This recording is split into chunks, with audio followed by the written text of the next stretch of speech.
তোদের পড়াতে গিয়ে আমার মাথা খারাপ হয়ে যাবে। তাহলে আর পড়িয়ে কি লাভ? আমাদের ছুটি দিয়ে দিন, মাঠে গিয়ে বরং ঘুড়ি ওড়াই। কি পণ্ডিত, ছাত্রছাত্রীরা পড়াশোনা কেমন করছে? ওরা পড়াশুনো করে কোথায়? বাড়ি গিয়ে কেউই বই খুলছে না। মানে বই পড়ে না? না, এই যে গুলটেকেই দেখুন, 1 থেকে 50 অবধি মুখস্থ, কিন্তু তারপর বলতে গেলেই হোঁচট খায়। আচ্ছা গুলটে, 51 থেকে বল দেখি। 57, 52, 53, 54, 55, 56, 57, 58, 59, 60, 61। 57, 59, 60, সেগুলো আবার কি? 61 আগে তো 60 হবে। 41 আগে যেমন 40 হয়, 31 আগে যেমন 30 হয়। তুই কি নতুন করে বই লিখছিস নাকি সংখ্যা আবিষ্কার করছিস? না, বই পড়তে ভালো লাগে না। পণ্ডিত, এদের মা বাবাকে দেখে বোঝাও, শুধু ঘুরে বেড়ালে চলবে, পড়াশোনা করতে হবে তো। আচ্ছা মহারাজ, আপনি যখন এত করে বলছেন, এবার থেকে আমরা মন দিয়ে পড়াশোনা করব। হ্যাঁ, আর বলিস না, তোদের গিন্নিমা আজকে চুনো মাছের চচ্চড়িটা যা বানিয়েছিল না, আহ, পুরো মাখন। গিন্নিমাতে এতদিন জানতাম সরষের তেল দিয়ে রান্না করতো, এখন কি মাখন দিয়ে রান্না করছেন নাকি? আরে দূর, মাখন দিয়ে রান্না করবে কেন? যাই হোক, বাদ দে। উফ, বিকেল বেলা আমাদের বাড়িতে চলে আসিস, তেলে ভাজা দিয়ে মুড়ি খাবো। আর সাথে একটু পেঁয়াজ কুচি আর শসা থাকলে একেবারে জমে যাবে। এ কি মন্ত্রী, তুমি এখানে দাঁড়িয়ে দাঁড়িয়ে গল্প করছো, কোনো কাজ নেই? রাজসভা তো একটু পরে শুরু হবে, তাই একটু ফাঁকা সময়ে। বুঝেছি। বেশি বকবক না করে রাজসভায় এসো, আজকে একটা গুরুত্বপূর্ণ আলোচনা আছে। ঠিক আছে, আমি আসছি। তাহলে বিকেলে চলে আসিস। হ্যাঁ হ্যাঁ মন্ত্রীমশাই, একদম চিন্তা করবেন না।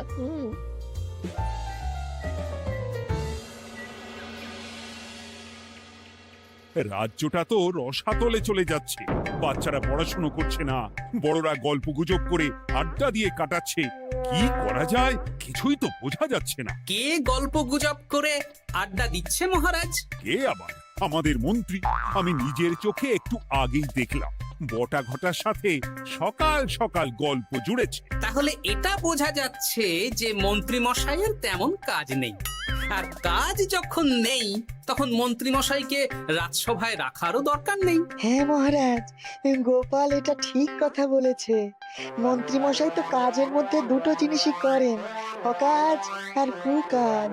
একদম বাজে কথা বলবে না। গোপালের কথা শুনে এখন আমার নিন্দা শুরু করেছো, তাই না? এই থামো থামো থামো থামো, আমাদের রাজ্যের উন্নতির জন্য একটা সমাধান করা দরকার। এই সময় নষ্ট করা বন্ধ করতে হবে। তাহলে মহারাজ, সবাইকে ফাঁকা সময়ে বই পড়তে হবে, পড়াশোনার মধ্যে থাকতে হবে, কারণ জানার কোনো শেষ নেই। তাহলে কি করা যায় বলো তো গোপাল? আমাদের রাজবাড়ির যে গ্রন্থাগার আছে সেটা তো বহু বছর ধরেই বন্ধ, ওটা খোলার ব্যবস্থা করুন মহারাজ। হ্যাঁ মন্ত্রী, তুমি নিজ দায়িত্বে গ্রন্থাগার খোলার ব্যবস্থা করো। অনেক দিন ধরে ধুলো ময়লা জমে আছে, সব পরিষ্কার করবে, আর পরিষ্কার হয়ে গেলে তোমরা সবাই গ্রন্থাগার থেকে বই নিয়ে পড়বে। বেশ। মন্ত্রী মশাই ভালো ভাষার ফেঁসেছেন। হ্যাঁ, জীবনটা তো শুয়ে বসে গুলতানি দিয়ে কাটিয়ে দিচ্ছেন, না হয় একটু কাজ করবেন আর কি। আর হবে না গল্প গুজব, হবে না ঠাট্টা হাসি। গ্রন্থাগার সাফ করতে গিয়ে মন্ত্রীর হবে হাঁচি কাশি। কথাটা বেশ ভালো বলেছে বিজ্ঞানী। ওনার দুটো কাজ, অকাজ আর কুকাজ। সে তো তুমি প্রসঙ্গ আনলে তাই। বেটারা আমাকে নিয়ে রসিকতা করছে। এই গোপালের বড্ড বার বেড়েছে, এমন চাল চালবো যে কেঁদে কুল পাবে না।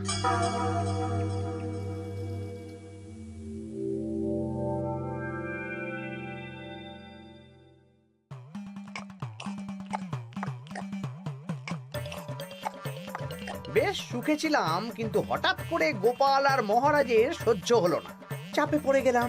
আমরা আপনাকে চাপমুক্ত করব, বলুন কি করতে হবে? আমি সব ভাবনা চিন্তা করে ফেলেছি, এখন তোদের আমার কথা মতন কাজ করতে হবে। আসতে পারি মন্ত্রী মশাই? হ্যাঁ, এসো এসো। ইনি তো চিত্রশিল্পী, এনাকে দিয়ে কি হবে? ইনিই তো আসল কাজ করবেন। শোনো, তা গোপালকে ভালো করে দেখে নিয়েছো তো? বিলক্ষণ। একটা পাতায় গোপালের ছবি আঁকতে হবে, ওপরে লেখা থাকবে কৃষ্ণনগরের ভবিষ্যৎ। কি গোপাল তো আপনার শত্রু, গোপালকে নিয়ে বই লিখতেন কেন? আমি বলছি, একটা পাতায় গোপালের একটা ছবি আঁকা হবে, যেখানে গোপালকে দৈত্য হিসেবে দেখানো হবে। বড় বড় দাঁত, বড় বড় কুলোর মতো কান। শোনো, নিচে একটু ফাঁকা রাখবে, যা লেখার আমি পরে লিখে দেব। আর আপনি মহারাজকে এই পাতাটা দেবেন? হ্যাঁ, আর বলবো যে গ্রন্থাগার পরিষ্কার করতে গিয়ে এই পুরনো পাতাটা পেলাম, তবে অনেক খুঁজেও বইয়ের বাকি অংশ কিচ্ছু পেলাম না মহারাজ। মহারাজ ওখানে দৈত্য বেশি গোপালকে দেখে ভাববেন রাজ্যের বড় বিপদ আসতে পারে, আর গোপালকে কোনো কারণ ছাড়াই তাড়িয়ে দেবেন। একদম তাই। কিন্তু একটা সমস্যা আছে। আবার কি সমস্যা? পুরনো পাতা বোঝাবেন কি করে? ছবি আঁকা হয়ে গেলে পাতাটা দুদিন রোদে ফেলে রাখবো, তারপর পাতার ধারগুলো একটু আঁকা বাঁকা করে কেটে দেব, সাথে আগুনের হালকা তাপ দিলে সাদা পাতা খুব তাড়াতাড়ি পুরনো দেখাবে। এটা ঠিক বলেছেন। আচ্ছা চিত্রশিল্পী, তাড়াতাড়ি ছবি এঁকে ফেলো। আমি কালকে সকালেই দিয়ে দেব। বেশ বেশ। আর বড় ঘটা, তোদের কালকে থেকে একটু আমার সাথে হাতে হাতে কাজ করতে হবে। হ্যাঁ, সে আমরা আপনার সুখে দুঃখে পাশে থাকবো।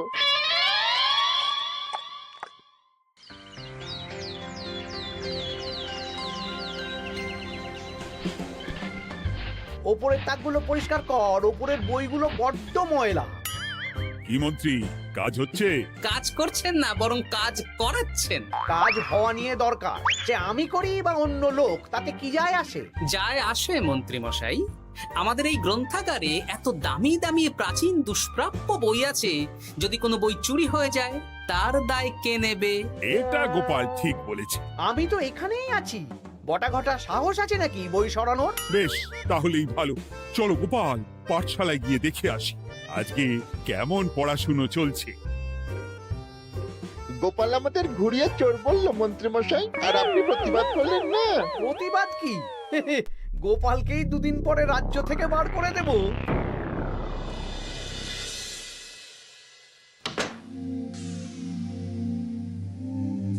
মন্ত্রীমশাই, ছবি আঁকা হয়ে গেছে। কই দেখি দেখি দেখি। বাস, এই তো চাই। এই ছবি দেখে মহারাজ চমকে যাবে। এবার পাতা পুরনো করার কাজটা করে ফেললেই কেল্লা ফতে।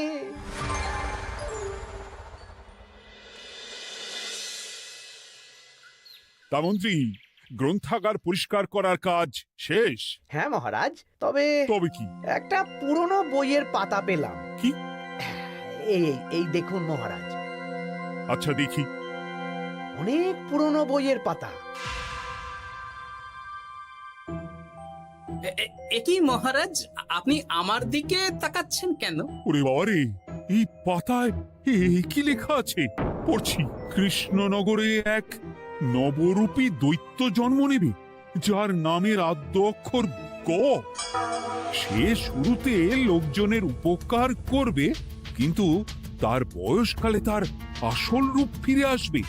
ওই ব্যক্তি আসলে মানুষ নয়, সে এক দৈত্য। সে থাকলে কৃষ্ণনগরে নেমে আসবে সর্বনাশ। কৃষ্ণনগরের মানুষদের ধরে সে খাবে। তার আসল রূপের চিত্র প্রদর্শিত করা হলো। কই দেখি মহারাজ। দেখো, সত্যি তো, এই দৈত্যকে একদম গোপালের মতন দেখতে। মহারাজ, আমার মনে হয় যে গোপালকে এই রাজ্যে ঠাঁই দেওয়া একদম ঠিক হবে না। কোন দিন গোপাল মানুষ থেকে দৈত্য হয়ে আমাদের খেয়ে নেবে বলা তো যায় না। উল্টো পাল্টা কথা বলবেন না মন্ত্রী মশাই। ওই দেখুন মহারাজ, গোপাল কেমন রেগে উঠছে। এক্ষুনি দাঁত বেরোলে কিন্তু হিতে বিপরীত হয়ে যাবে। আরে কিসের হিতে বিপরীত? কই দেখি। দেখো দেখো, এ তো কোনো দুষ্প্রাপ্য বইয়ের পাতা, তাই মিথ্যে কথা লেখার সম্ভাবনা কম। বিশ্বাস করুন মহারাজ, আমি দৈত্য নই, আমাকে ফাঁসানো হচ্ছে। গোপালকে দূর করুন মহারাজ। কোনো অঘটন ঘটে গেলে কিন্তু আমাকে বলতে পারবেন না যে আমি আগে থেকে সাবধান করিনি। হ্যাঁ গোপাল, তুমি আর এই রাজ্যে থেকো না, আজ রাত্রেই চলে যাও। আমি জানি তো মানুষ অবস্থায় অনেক উপকার করেছো বা করছো, কিন্তু দৈত্য হয়ে উঠলে তখন রাজ্যের মানুষকে কি জবাবদিহি করব বলো? বিশ্বাস করুন মহারাজ, আমি মানুষ। চুপ! এই কে আছো? গোপালকে ঘাট ধাক্কা দিয়ে বের করে দাও। যেন আজকের পর এই রাজ্যে আর না দেখি। মহারাজ এসব বিশ্বাস করলেন? মন্ত্রী মশাই জোর খাটালেন যে, কি আর করা যাবে। এখন যতদিন না কোনো উপায় হচ্ছে, এই রাজ্যের বাইরেই থাকতে হবে। তবে কি? একটা সন্দেহ হচ্ছে বুঝলে। আগের বছর যখন বেতন বেড়েছিল, রাজসভা থেকে একটা চিঠি দিয়েছে, সেটা আছে? হ্যাঁ, আছে তো। দাও তো, যাওয়ার পথে একটু বিজ্ঞানীর বাড়িতে যাব বুঝলে।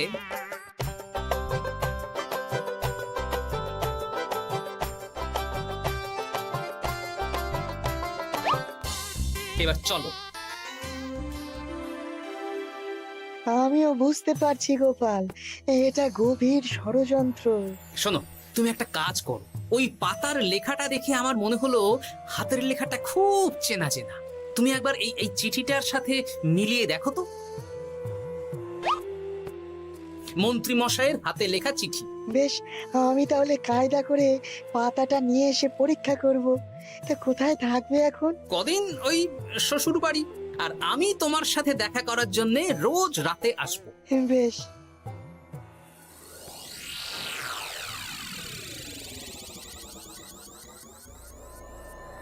আসতে পারি মহারাজ? ও বিজ্ঞানী, এসো এসো এসো। বলছি মহারাজ, পাতাটা চাই, আজকে রাতের জন্য দেবেন? হ্যাঁ, নিয়ে যাও নিয়ে যাও। ওই পাতা দেখলেই আমার ভয় লাগছে।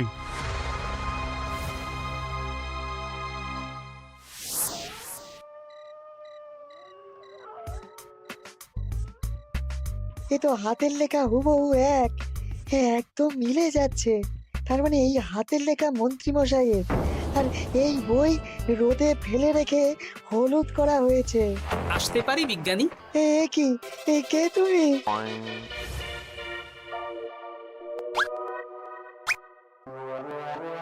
গিন্নির পুরনো শাড়ি পরে নারী সেজে এলাম, কেউ জানতে পারলেই বিপদ।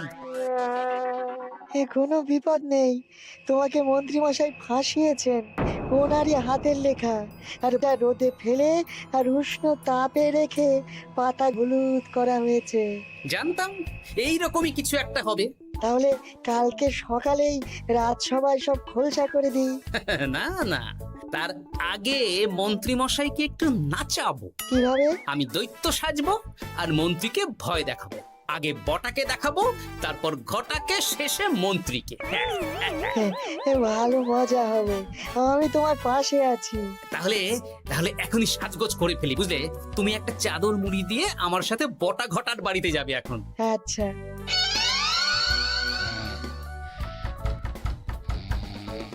হে, এক ঘটা দেখ না।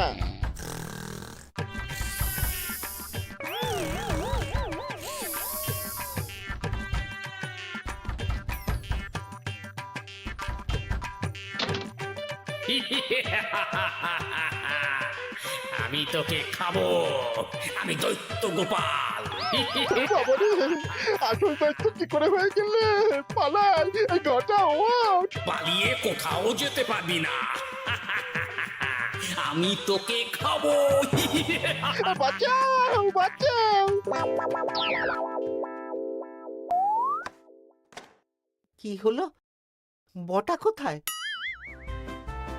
এ বটা, বটা, এ কি হলো তোর? কোথায় গেলি? দৈত্য গোপাল আমাকে ধরে নিয়ে যাচ্ছে। মানে এটা কি? আমি গোপাল দৈত্য, আজ রাতে বটাকে গলাদ্ধ করনি আমার ভোজন, কাল তোর পালা। ওরে বাবা রে, কি কাণ্ড! আমাকে খেও না। চুপ, আমি মানুষ। এবার বল, আমাকে ফাঁসানো হচ্ছিল কেন? বল। আমি কিছু জানি না, সব মন্ত্রী মশাইয়ের চক্রান্ত।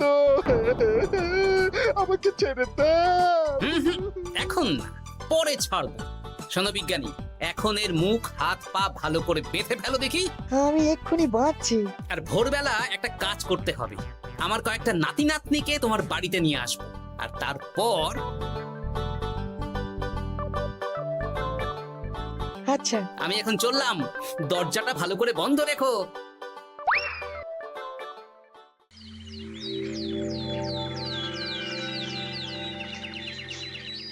কি সব উল্টো পাল্টা বলছিস? সত্যি কালকে গোপালের দৈত্য এসেছিল। আরে গোপাল তো রাজ্য ছেড়ে চলে গেছে, আমি কড়া পাহারা বসিয়েছি। গোপাল এই রাজ্যে আর ঢুকতেই পারবে না। কিন্তু ওর দৈত্য এসেছিল। আরে দূর, তুই স্বপ্ন দেখেছিস। সকাল সকাল মাথা খারাপ করাস না ঘটা, কাজ আছে। সত্যি বলছি। চুপ!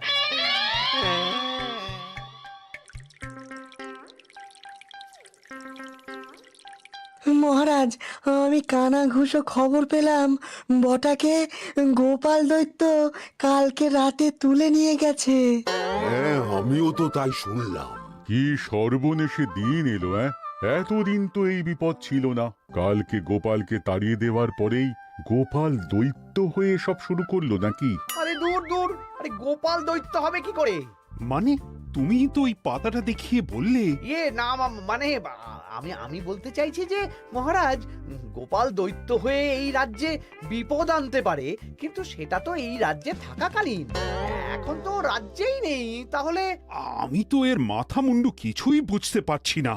সর্বনাশ হয়ে গেছে মহারাজ। কি হলো পুটির বাবা? আজ সকালে গোপাল দাদার মতন দেখতে একটা দৈত্য এসেছিল আমাদের বাড়িতে, আর পুটি ট্যাপা পুচকে তুলে নিয়ে গেছে।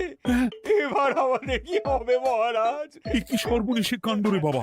দূর, কি সব বলছো? সত্যি পুটির মা সকাল থেকে কাঁদছে, সকাল থেকে হ্যাঁ, আজকে ওরা তিনজন পাঠশালাতেও আসেনি। এই সেরেছে। মহারাজ, গোপালকে তাড়ানোর পর থেকে তো দেখছি বিপদ শুরু হলো। এতদিন তো কোনো বিপদ ছিল না। সেনাপতি, তুমি তোমার প্রহরীদের নিয়ে গোপাল দৈত্যকে খুঁজে বের করার চেষ্টা করো। আচ্ছা মহারাজ। আর এই যে মন্ত্রী, বলুন মহারাজ। আজ থেকে রাজ্যের সব দোকান, বাজার, হাট অনির্দিষ্টকালের জন্য বন্ধ থাকবে। সবাই বাড়িতে থাকো, ঢেঁড়া পিটিয়ে দাও।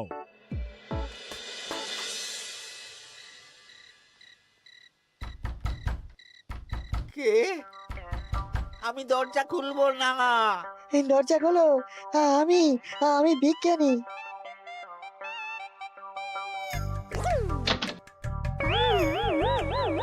এবার আমি তোকে খাবো। আমাকে ছেড়ে দাও, আমাকে ছেড়ে দাও, ছেড়ে দাও, আমাকে আমাকে ছেড়ে দাও। ছেড়ে না, ছিঁড়ে খাবো।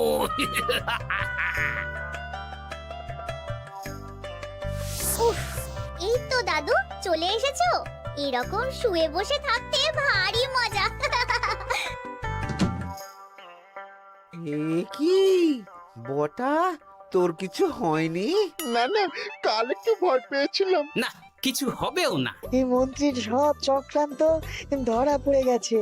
আমি চাইলেই মহারাজের কাছে মন্ত্রীর নিজের হাতের লেখা বইয়ের ব্যাপারে বলতে পারতাম, কিন্তু কিন্তু আমি চাই মন্ত্রী মশাই নিজের মুখে নিজের দোষ স্বীকার করুক। আর সেটা করানোর দায়িত্ব তোর হাতে। আমি কি করব? কাল সকালে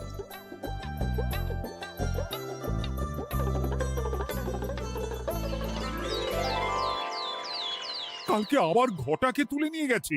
ও সেনাপতি, তুমি কি করছো? আমি তো দেখতে পাইনি গোপালকে। দূর, মহারাজ, মহারাজ, কি ঘটা, এ কি অবস্থা তোর? ও অনেক কষ্টে পালিয়ে এসেছি। গোপাল খেতে গিয়েও খায়নি আমাকে। মানে মানে ও বলছে আপনাকে খেতে চায়। গোপাল কি দৈত্য নাকি যে আমাকে খাবে? হ্যাঁ, ভয়ানক দৈত্য।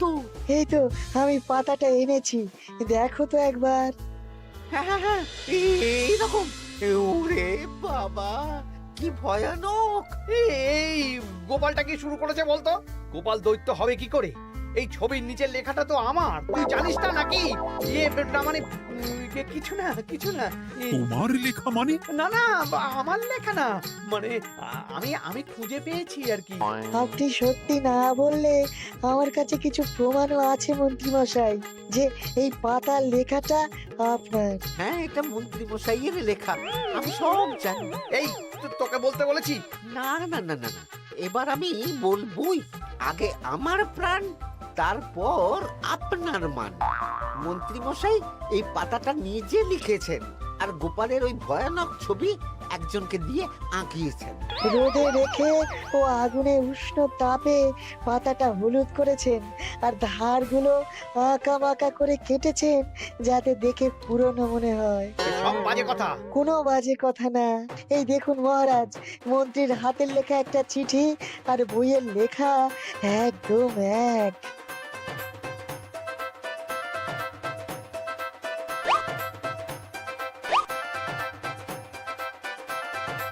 এ কি মন্ত্রী? না মানে কিন্তু গোপাল যদি সত্যি দৈত্য না হয় তাহলে বাচ্চাগুলোকে আর বটাকে কে ধরে নিয়ে গেল? আমি ধরে নিয়ে গিয়েছিলাম। অনেক সময় সোজা আঙুলে ঘি না উঠলে আঙুল বাঁকাতে হয়, তাই এই ছোট্ট নাটক। সবাই সুস্থই আছে। এবার মন্ত্রীকে আমি মেরে অসুস্থ করে দেব। সুস্থ মানুষকে দৈত্য বানিয়ে দিলে, হ্যাঁ?